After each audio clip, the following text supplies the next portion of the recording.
Ready to go. Like I explained earlier, since so this one's gonna be a little bit special because I have Thomas Happ, creator of the game, with me on Skype right now, and he's gonna be with us on the stream commentating the run. So come on, guys, let's give some hype for Tom. Thank you. I mean, he's like literally the guy who made this game. It was like art, programming, game design, basically everything. Like, you know, Thomas Happ Games LLC, that's because it's him. The whole game took you 5 years, I believe, right? Correct. So it took him 5 years to make this game, which is honestly, like, I know, Tom, like, I sound like a complete fanboy. That's because I am, but I mean, it's an amazing game. I absolutely love it. And I'm really excited to have you on the stream right now. Like, I'm super stoked that you accepted the invitation. So basically, this game, in and of itself, has a speedrun mode that comes with it, courtesy of Tom. So we get splits, we get a bunch of stuff that makes the game more speedrun friendly in terms that we get splits at each boss. You'll get a timestamp at what time I beat each and every single boss. The RNG is seeded for, so there's next to no RNG in speedrun mode. And because in the main game, there's some hidden areas that don't count towards the final item count. But in speedrun mode, like, we got rid of all of that, just so we can have like a, not linear, but consistent experience to basically base what a speedrun for Axiom Verge should be within the set categories. And as you can see, there's even a leaderboard integrated with Steam. And I used to be like where Chris is, so the game plan here, maybe not today, but eventually, is to beat, not Chris, but Zex. Because that guy is pretty insane. He got his time down to 36:02. So if, like, my goal is just to get sub 36. And, but I'm glad, because, I mean, that happened, like, all of that, the whole leaderboard just shifted ever since I went to GDQ. So we have a lot more runners for this game, and I'm super stoked about it. So, even Fan of Toast, I don't think that guy was on the leaderboard, though, like, not too long ago. So, a lot more people speedrunning the game, which is great. So, without further ado, let's get on with the run.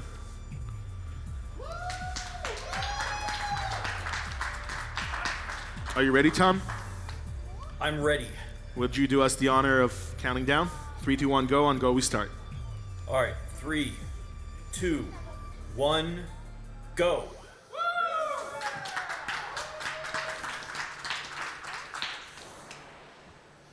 And here we are. Trace is sleeping. Now he woke up. Now he's going to the left. So this is going to be a not play-by-play, but rather input-by-input commentary from Tom Happ. Right. He's going left. Soon he's going to be turning right. Yes. I called it. The turnaround.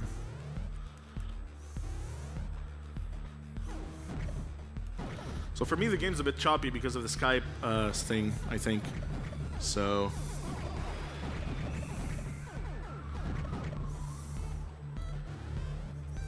Yeah. I'll see if it's. Yeah, I think yeah, that's because of the screen capture. If I get a decent Zeter, then we're gonna be fine. If not, then I'm gonna have to start over without the Skype screen capture, and you can just commentate like through Twitch. Okay, I'll just be like a minute behind.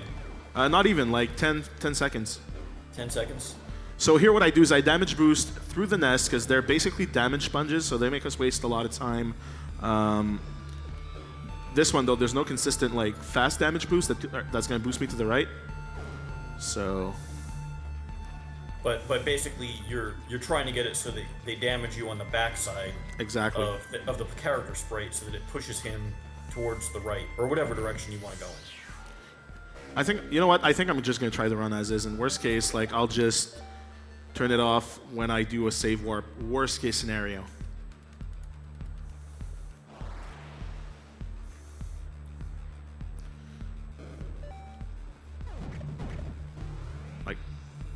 So as you can see, this game is heavily inspired. There's a lot of Super Metroid in there, some Rygar, Contra. So they're all games that basically, I guess, Tom loves. So, and they're huge influences on the game. A lot of Geiger in terms of art style. It's essentially a melting pot of awesomeness. So. Yeah, it was originally not going to be quite as slanted towards Metroid. My first idea in making this game was to make a game that was a combination of Metroid, Rygar, Bionic Commando and Blaster Master. And so, like, I wanted to somehow have the grapple from Bionic Commando tie into the Death Yo-Yo from Rygar, and also have it be a vehicle, which kind of sounds neat, but it turned out to be a lot more limiting than if I just had it be that you have one weapon that can have a bunch of different ammunition that do different things. So it basically ends up, and there he goes, first boss. It basically ends up being a lot more than what it would have been if I had made it under those prior limitations. Well, I gotta say, I mean, your mechanics for the teleport is quite unique. That's what sets this game apart in terms of movement mechanics and such. It's just, I just love it. It feels different. It feels like you get the whole Metroidvania vibe from the game. That's what I've been telling people. Like, it's within the same genre, but it's not just a blatant copy. And that's quite something, because that's some really huge shoes to fill in if you want to go and make like that kind of game. And to make it like the controls are super responsive. Trace is like responds just as well as Samus does in Super Metroid, which to me is quite the achievement. And that's what I was saying during the Super Metroid run. Samus to me is one of the most responsive video game characters. Like, you can't really say, oh, that didn't register, or oh, that didn't go as intended. She really does whatever you command her to do, and that's just super smooth. And Trace is just like that. I like when you fall down that one corridor and you don't land on a single platform. Yeah. Usually I even go straight for the tube, but I missed that one, but no biggie. But yeah. I mean, I'm using an Xbox 360 controller because my Xbox One controller didn't want to cooperate.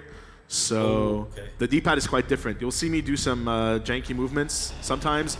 I'm definitely going to blame the controller for this, because the D-pad on the 360 controller just, it just sucks. There's no other way to putting it. It's the worst D-pad. Yeah. It's the worst D-pad. When I was writing the mechanics, there's a double tap mechanic that comes into play later on. When I was doing that, it's funny because a lot of times I just use the keyboard while I'm coding because it's right there, and don't actually pick up the joystick. And I hadn't realized when I first wrote it that the Xbox D-pad would, while you're trying to press left or right, it also presses up and down simultaneously. It's like you can't... Exactly. It's very difficult to not get it to press those at the same time. So I had to add an extra code in there to kind of like weed out, like, did they really mean to press double tap left, or did they mean to double tap up? And I had to go back and do that, and it still is not perfect with the Xbox. I feel... the Xbox One or the PlayStation 4 controller are much more responsive. The D-pad on the One is just so satisfying to use, and to me, especially with the double tap mechanic, I mean, I know that that's what I registered, so, and like, whenever you do end up making a sequel, because let's not kid ourselves, it's gonna happen, but I mean, and I hope it's gonna happen. Like, take your time, do whatever you need to do to make it as good or better than this one. But yeah, I hope you do keep the double tap mechanic, because to me that's what makes it feel unique. If it's just a button and you press in one direction, it won't be as satisfying. That's just me, I'm just a speedrunner. I'm not like a casual player who wants the control to be easy and user friendly. Yeah, there's always, if you go in the Steam forums, there's often people in there that say like, why isn't a button press? But I mean, there are reasons other than just because I wanted to add challenge. One being that if you do a button press, the button press would have to be concurrent with a direction key. So really you are like already hitting two buttons at the same time, and with the double tap, it kind of helps ensure like, okay, I really meant to teleport left or teleport up, or teleport down. And when you chain everything, it's super satisfying and feels great. So.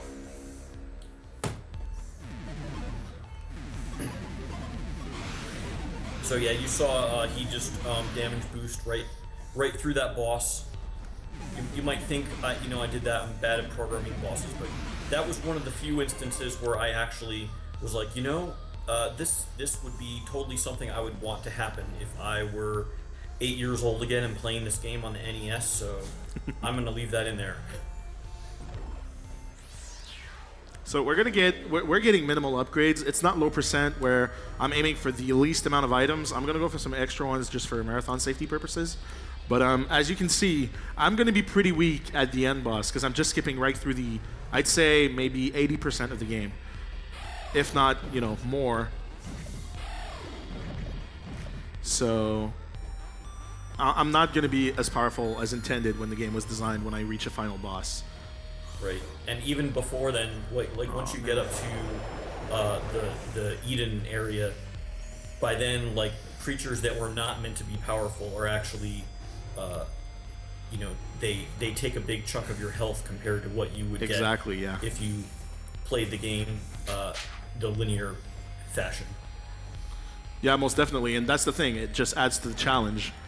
And I don't know, what's the requirement for the low percent achievement on Steam? Because I mean, I got it pretty easy. I think I even got it in my first playthrough. Is it 40% item? It's something like that. Yeah. I didn't want to. I knew that speedrunners would go for their own like crazy low percents on their own. So I didn't want to make the regular player who just wants to, get the platinum trophy, have it be impossibly difficult. Oh, okay. Just because when you think about it, in order to get all the trophies, like your first playthrough, you're probably not going to get low percent. You're probably not going to do it on hard. So you need to actually do multiple playthroughs to get all the trophies. And there's a lot of players out there that they just feel very passionately about. They want to get the platinum trophy. So I wanted to make it possible to do, but not a slog. Yeah, I know what you mean. You gotta make the game accessible to, the casuals, right? Yeah, and it's very difficult to strike that balance. So, when I develop the game, like, my play style is always, it's kind of middle of the road. I try to gather as many pickups as I can, and, do some exploring, but I usually don't go crazy and get every single nook and cranny. But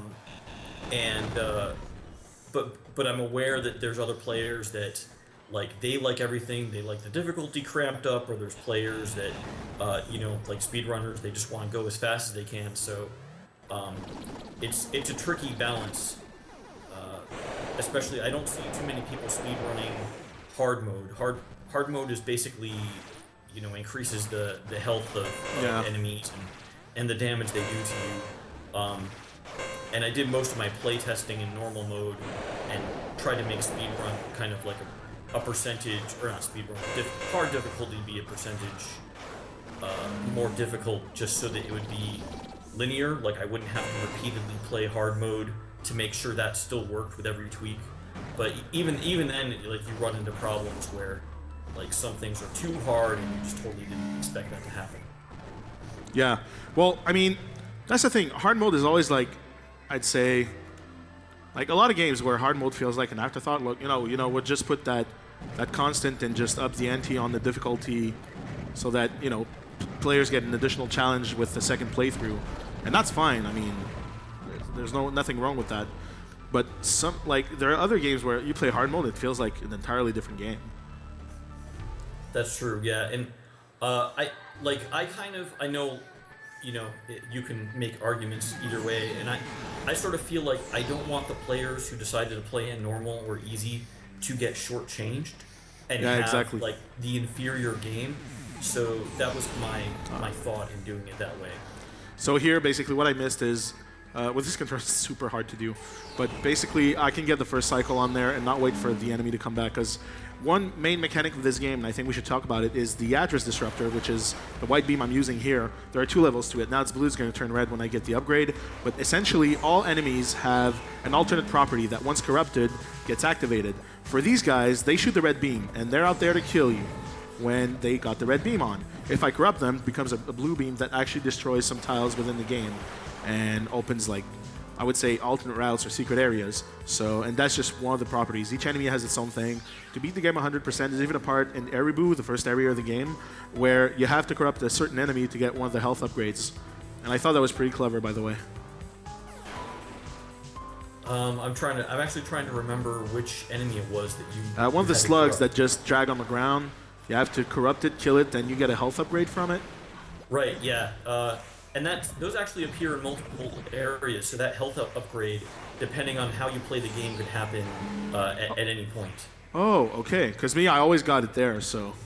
Yeah, there's some of those in the indie in between area with the giant head to the left there, and there's some in I'm forgetting the name of it, but the hallucination zone. Well, it's Eden, isn't it? Oh no, Mar-Uru. Mar-Uru, yeah. So interesting tidbit while developing the game.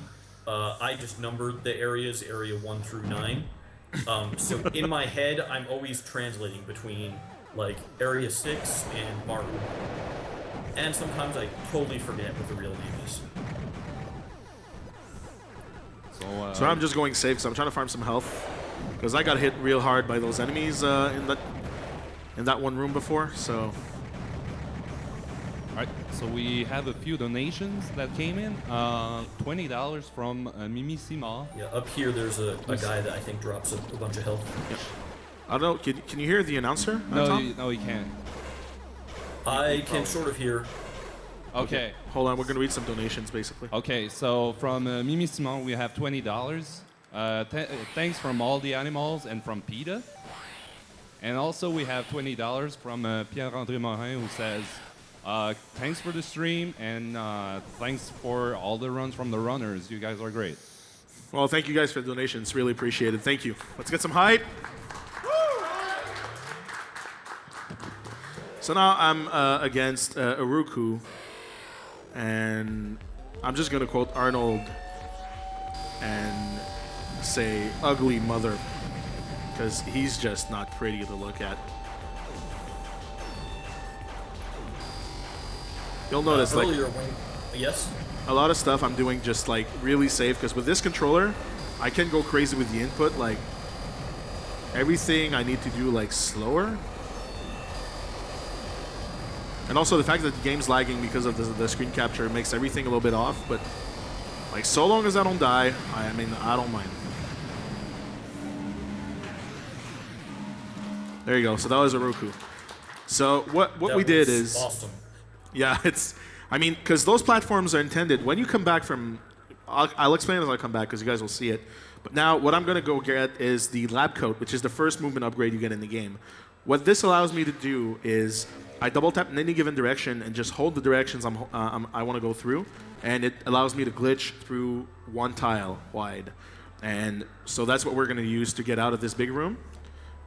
Like I said, the Geiger influence is really apparent here, especially when we're going to see the Rusalki, the huge creatures in the game.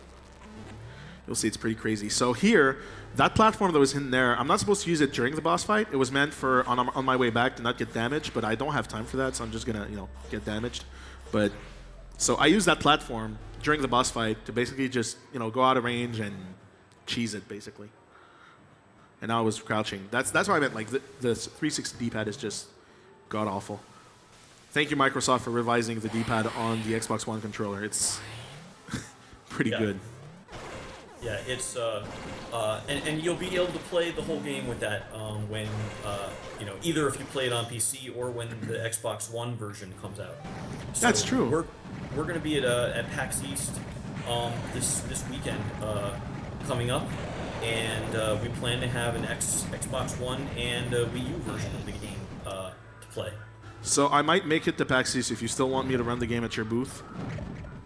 Yeah, that would be awesome. I know you were having trouble finding a place to stay. And yeah, exactly, because that's the thing. Everything is booked up, and they're really expensive. So I know.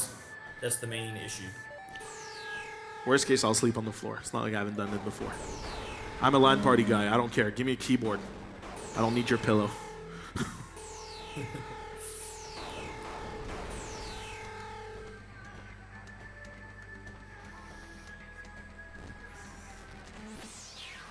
All right, so that's a damage upgrade, by the way, guys. It's very informative for me to watch him play the game. I learn something new every time.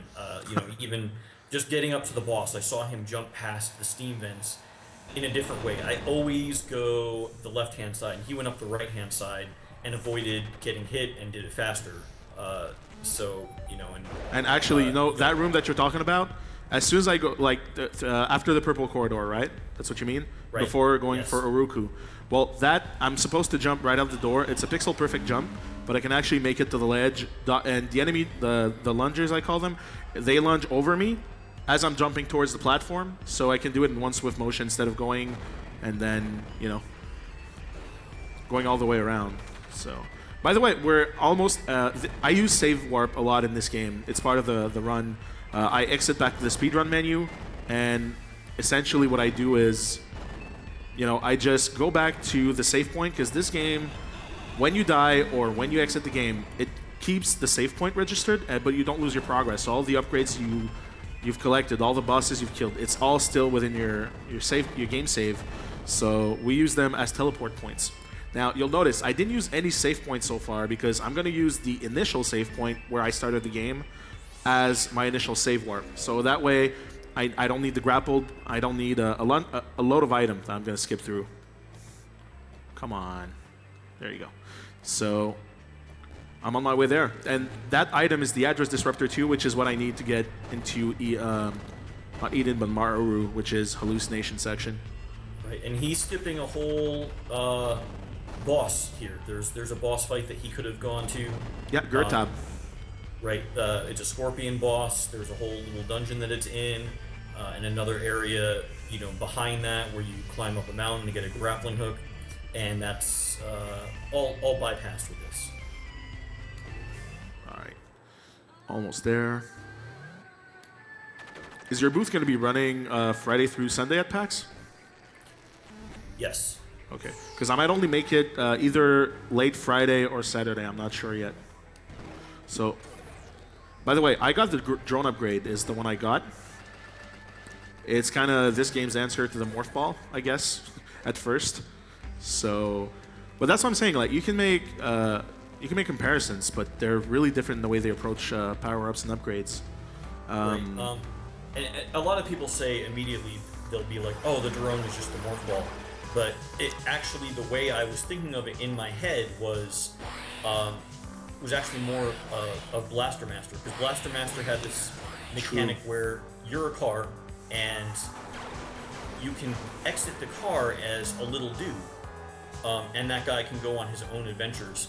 I didn't want to have the overhead scrolling stages because I never liked those, but I liked that whole concept.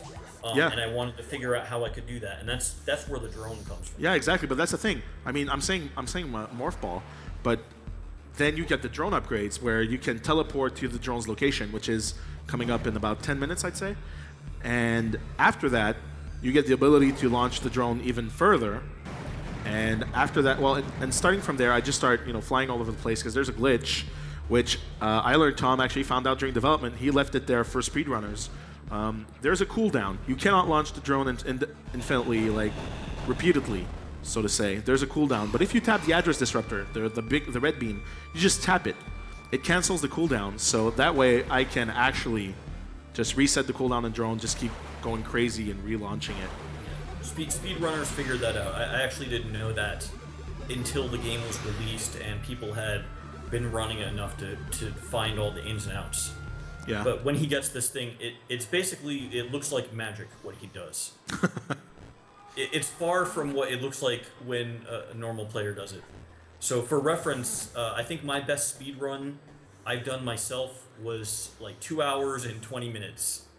Yeah. So anything better than that is pretty amazing to me.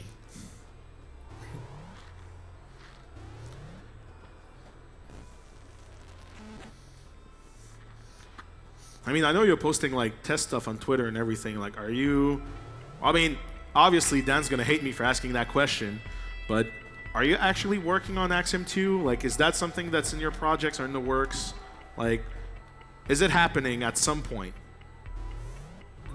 There's a thing in the works that I'm not sure if it should be called Axiom 2. Oh wow, that was dumb. Because what the case is that I didn't really want to make a game that was exactly the same game again. So if you really look, I mean, Metroid, Super Metroid is an excellent game. Metroid Fusion and Metroid Zero Mission they're all great games, but they're basically the same game, just rearranged in different ways. By the way, Easter eggs, big shout out to Miss Signo, because that's exactly what this sprite is when you corrupt that enemy. Yep. And if you, since you haven't been collecting weapons, but if you'd been collecting enough weapons, you could actually, there's an additional effect, kind of a bonus that you get from these guys that in some cases can even be used to get you an additional upgrade. So that's a tidbit. I don't think people have really quite figured that one out yet. So yeah, I know, and I was trying to figure out. You guys were telling me the other day. I think it was during Beat the Dev. I was like, Dan told me, "Oh yeah, there's a special property." I'm like, what is it? It's like, I'm not telling you, and I'm like, come on now, come on. And I haven't figured it out yet. I have to admit. Yeah, it's not helpful for speedrunners, but it's a fun thing to do when you're doing a casual long play of the game. Okay, so or maybe if you're doing a 100% run, it could be helpful. So here I kind of screwed up that section, and anything would have one-shotted me, so good. Okay. Yeah, but that makes this section easier because now you have less health to contend with. Yeah. Back ban.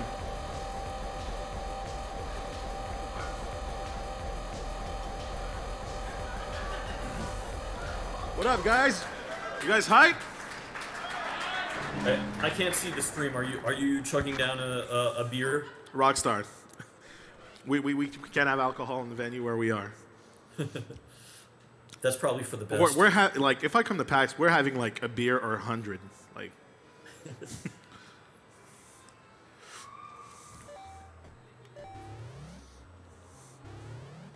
So here I'm just gonna grab the upgrade, and I haven't saved anywhere at this point, but that save room that I went through in the area I was in earlier, that one gets triggered automatically because when I die at that boss, I get teleported to that fixed room. So this one is basically set as the backup save point automatically in the game.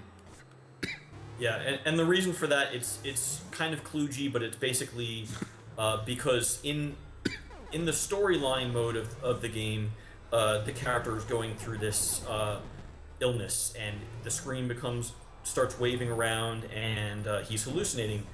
And what happens if you hadn't saved and you die and you go to some other save point, and just imagine you're not a speedrunner but you're a regular player. Now your entire game is perpetually wavy, and you might forget where you were supposed to go and just be playing this annoying broken game. It's really meant to be that one little sequence just to show you what's happening, what this bad guy has done in this world, and let you know that he means business with his pathogen. Yeah, exactly.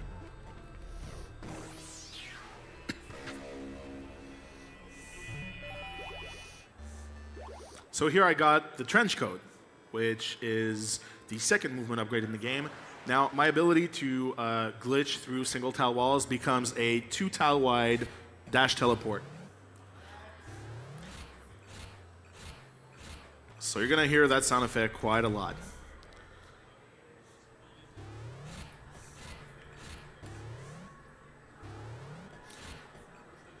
What? That way. That way. Bad snail head thing. So this is like the other beer break, usually. I'm drinking Rockstar, actually, because I've been basically running on this thing for like 48 hours and then some. Right. Did you intend for the show to go all night, or was that just... It was intended, but we did have some minor, and by minor I mean like major... well, one major technical issue that really kind of screwed us over. Once that was figured out, the show has been smooth sailing ever since. So now I use that save point because I'm going to use it as an anchor for the rest of the run. That's where I'm going to teleport to. And this is where the GDQ choke portion happens. For those who saw me at GDQ, that's where I was like, not raging, but felt like, digging a 30 feet deep hole and just never coming back. So we'll see what happens there. Shouldn't be too bad. But that was really fast when you switched from the one weapon to the other. That was faster than I can ever do that. That was almost like between one tap and the next, you were firing red versus green. So I'm just gonna go safe on this one because those flies, they're like, we hate your guts and we're gonna kill you. And I'm like, nope. Right, and the thing is, I don't want this to scare away casual new players. In the casual run of the game, you would go through. There's this whole other boss that you fight. He gives you a health upgrade. There's a grappling hook, and in that area, there's another like damage upgrade that you can get. So, you actually, this area is balanced for a player who's much more powerful than what he is. So that just makes this all the more amazing that he can do it. Okay, so I'm just gonna need serious time for that one glitch. I'm gonna try and get the quick kill first try. I'm actually stressed because that's where I choked at GDQ, so not this time.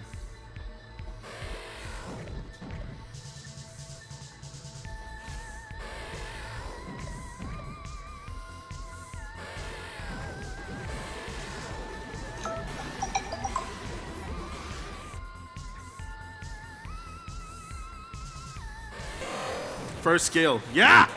Oh, yeah. Woo! We have a run. So, that's area there where he glitched those guys. As he mentioned earlier, when you use that ray, every different enemy has a different effect that happens. And those particular ones, they start off as the little bees, but then they morph into this other enemy type that when you damage it, it explodes like a bomb. And they all explode simultaneously. So, what he did was wait for them to kind of inch their way up the screen to the boss's head, exploded them all at once, and just did one massive amount of damage to kill him. And it's something I knew could happen when I was making the game, but I could never get it to work. It was sort of like, well, what glitch effects should these guys have? Maybe something that can make it easier to kill the boss, but it never worked out for me, but speedrunners seem to do it every time. Well, because there's a setup. Like those, everywhere I stopped moving is actually calculated. Like, I know exactly which tile I want to go on, and that's our way of making it consistent, basically. Now, the upgrade that I got is the drone teleport upgrade. And damn D-pad, thank you.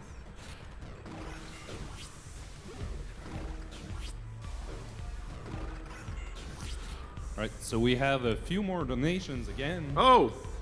We have Pierre-Louis Gauthier with a donation of $10 for a good cause. GVirus hype!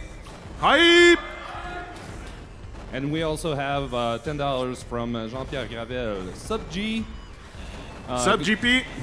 Good luck with the run, and especially good luck with the quick kill on the Huku, buddy. Which just happened, so yeah, boy. There you go, fam, we got it.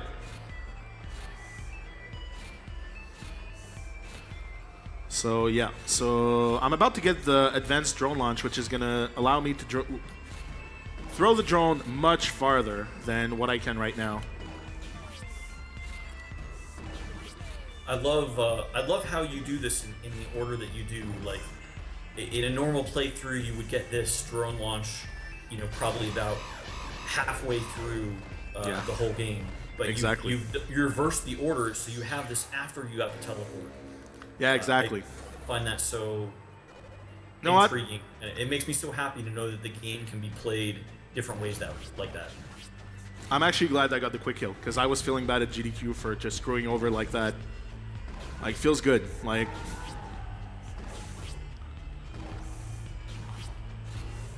okay, so this area, so I hope the magic right D-pad, there. I hope the D-pad doesn't screw me over, because that part is by far the hardest single part in the whole game. Now I'm gonna have to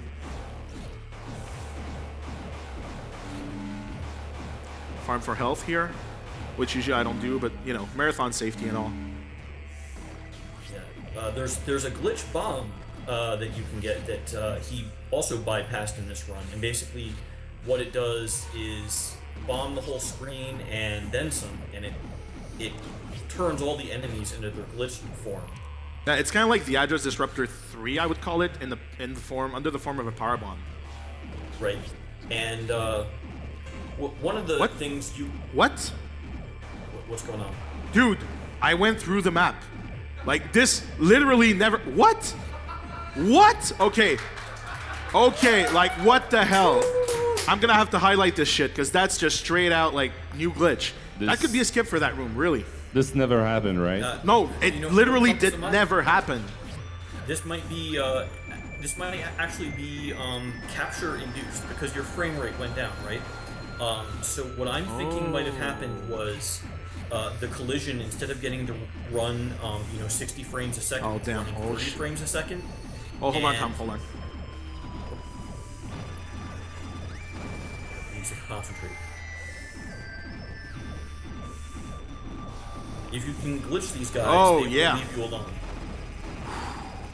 So that I call that the the Air Jordan, because that's the backup strat. If I don't do the whole digging thing the first time around, I try to bait them. Now there's still one. See that guy? He's trying to kill me, but I'm in the force field.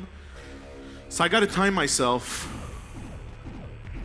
so that, like, actually, tell you what, I'm gonna try and bait him over there, because I don't want him on trace. Come on, come here, come here. Okay, perfect. This is by far the hardest room in the game, and that's why I kept that health there. Yeah, smart idea. When you have the glitch bomb, a casual player, quick tip, if you glitch bomb this area, all of these guys become glitched at once, and their glitch effect is they try to attack the items. So that's your hint as to where the one item is hidden, but it also gets them off your back. So this is the one part in the game where I could actually die still. So that whole area, well, usually I wouldn't, but there's a lot of movement tech and dodging involved in this part. And since my D-pad is crap, I won't be able to just pull off a lot of the advanced movement maneuvers I can do usually. Now I dashed through that beam, and that's like frame perfect. There's no, I don't know. I'm dumb. I should have tried that. It worked out, but yeah. And we're gonna go like backup strat here. So I'm aggroing this mob, canceling the drone, and it's gonna come right up to me, and I'm like, hey.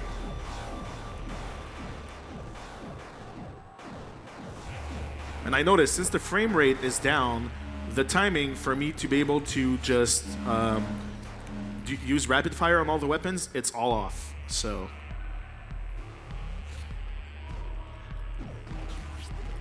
I'm curious to see what frame rate exploits people could find. You know, you went through that one wall.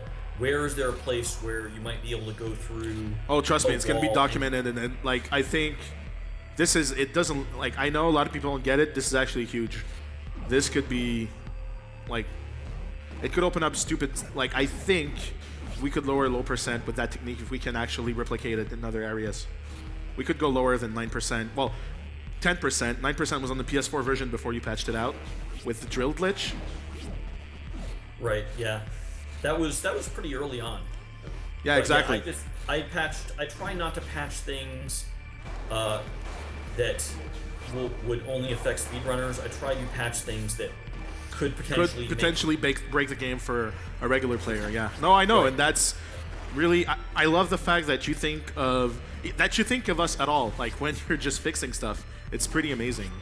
So, because that way we don't have to play like the V1 version of the game like some other games. By the way, we're good. I'm getting the red coat. Like I can't die in this room though. So while I was talking, that room is another pretty tough room. Those little green guys that latch onto you, and they start draining your health, and there's some pretty, like I'd say, stupid movement involved to get them off your back, because they'll just kill you, and then you get damaged by everything else. So yeah, that's we're about to enter the final area of the game. So we have an anonymous donation of $100. Oh, nice. It says, Serious Team loves you, GVirus. Hype! Hype! Gros shout-out à Serious Team. Je pense qu'ils sont là. Thanks, guys. Where am I going? That way. Let me Google map this shit. Oh, man.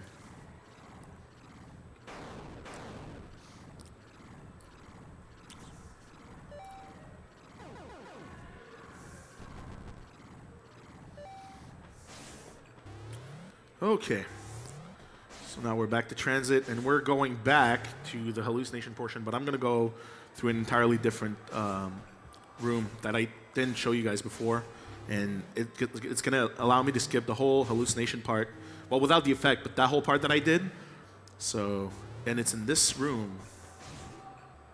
Am I drunk? Yeah, I am. It's not this room. Not at all. I lied.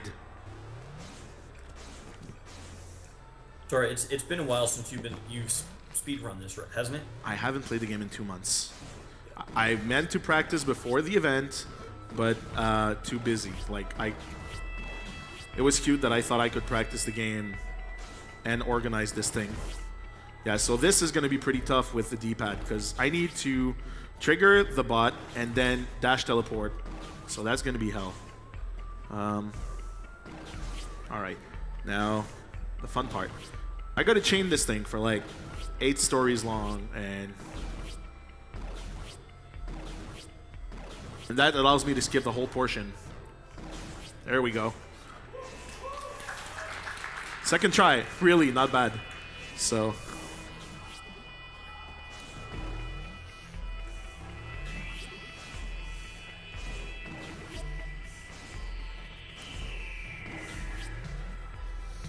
And one last here.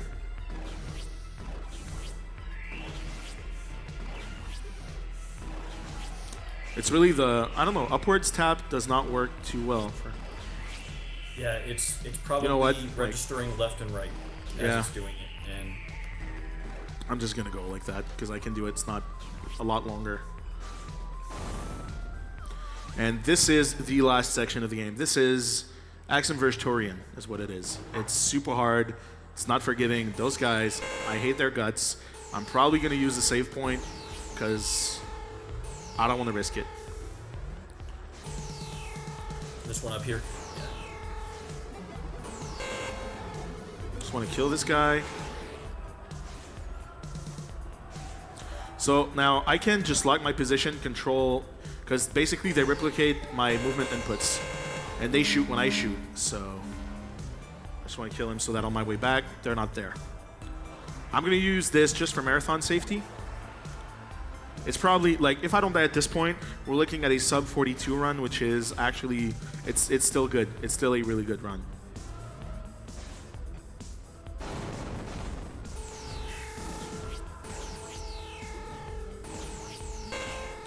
No damage into Sentinel, that's perfect. This boss is a dick.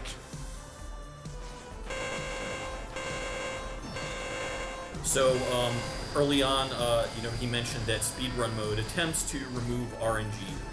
As a consequence of how I wrote his particle attack that happens with the squiggly, those things, that doesn't work for this. So those little squiggle worms actually go in a different pattern every time. That was one of my damn. That's what my most regretted design decisions was having it use that weapon. That's why I use this save point, because with this boss I need to constantly teleport, and with this D-pad it's just not happening at all. Sorry, I wish I could have gotten Deathless, but yeah. It's no big deal though, since I use the checkpoint.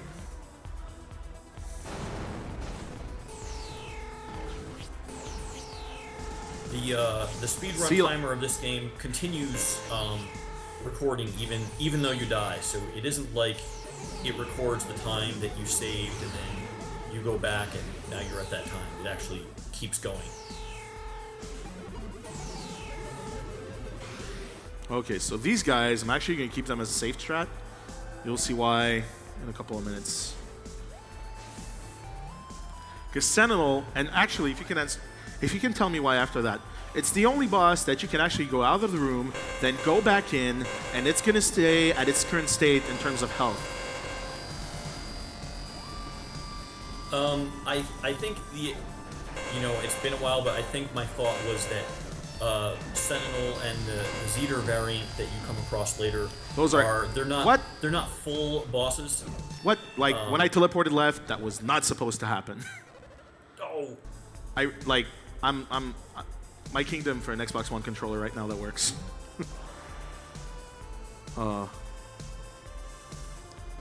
But I knew this was going to happen at Sentinel for sure.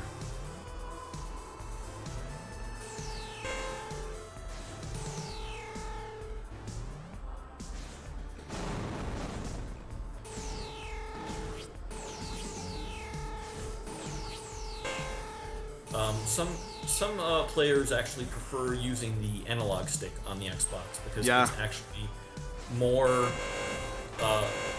You wouldn't think so that it doesn't have discrete directions, but it's actually more predictable when it comes to the dash. Yeah, exactly. But then you have to get used to using it that way, which is not done. So I'm going to try and not die here. That's the backup strat I wanted to use, but yeah. I was trying to exit the room, actually. Go back there. Okay, so...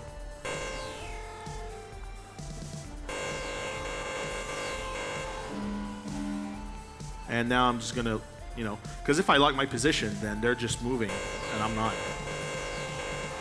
Okay. This should be more than enough for me to get rid of Sentinel and go on with the run.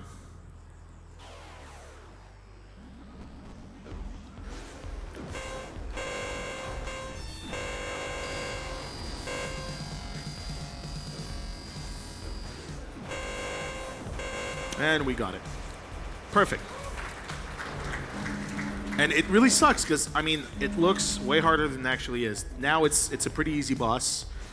We found out strats and patterns for it. It's just that, I'm blaming the controller. Legit blaming the controller.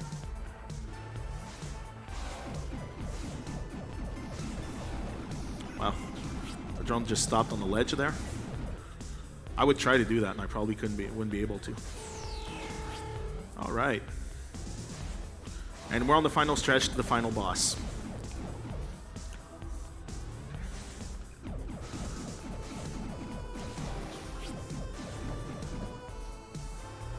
So that's the optional boss he was telling you guys about earlier. It's a variant of the first boss, but it's pretty much on steroids. So we can skip it. It gives you an achievement called Mercy, I believe. Correct.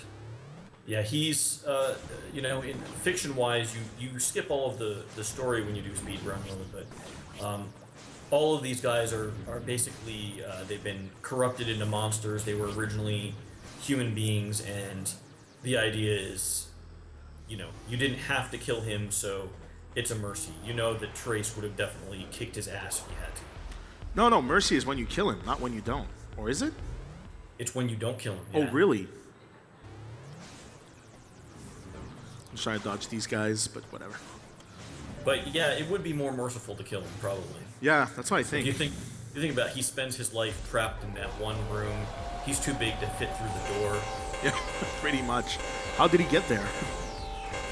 He stayed in that room when he walked in when he was smaller, and just mutated from there.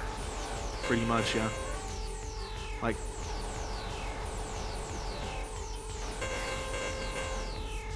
I'm not ashamed to use video game logic when it comes to these things. Otherwise, it would just,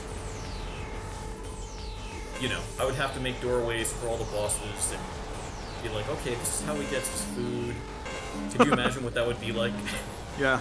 It's like, am I developing The Sims? No, don't care. And we know we all killed them at some point in our lives, so what's even the point?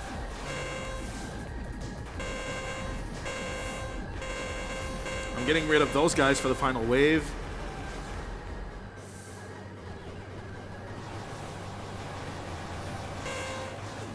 So these guys, they hurt like trucks.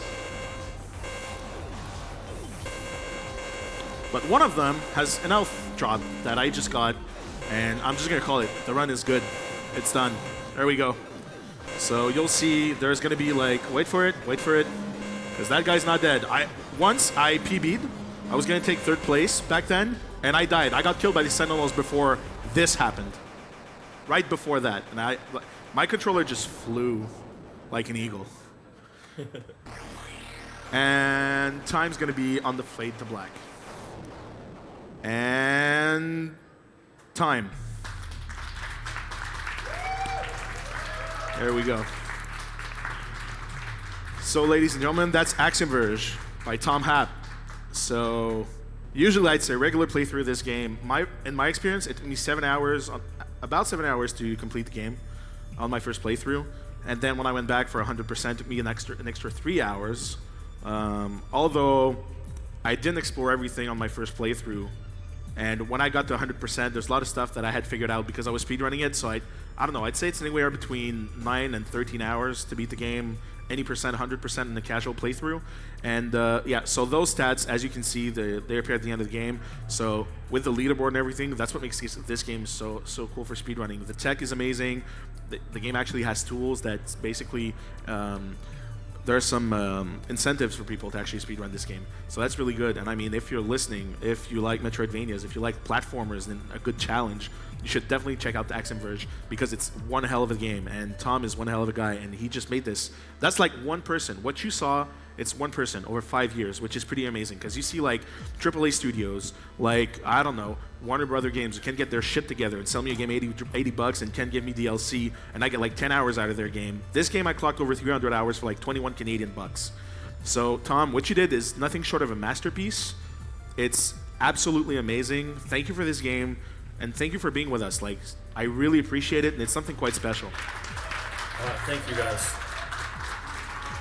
And I mean, we do have a couple of keys. Also, your game's coming out on many platforms. You're porting them to a lot of platforms in the near future. Care to tell people where they can get your game?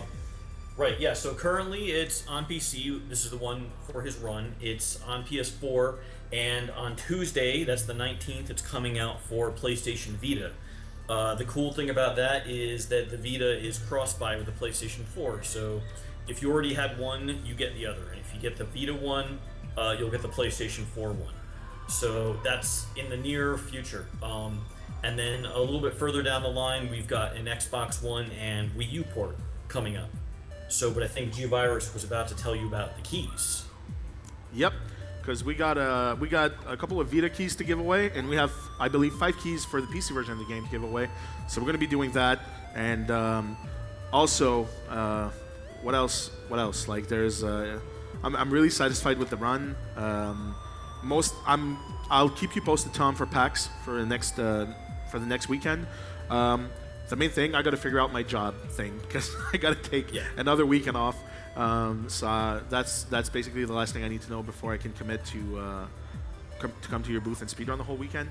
Other than that, I mean, big shout outs to Prefix Odd, Chris, Alex, all the guys who speedrun this game with me on a regular basis. We're gonna get back to weekly races, guys. I promise. I mean, a huge thank you to Tom again for being with us today. It's always an amazing experience to have you as my commentator when I do runs. And it's the third time we've done this. We did Beat the Dev, and then we moved on to AGDQ, and then today. So I mean, thank you so much again, and thank Dan as well for all the work he's put for marketing this game and for making keys available for fans. And I mean, did you guys enjoy it? Did you guys like it?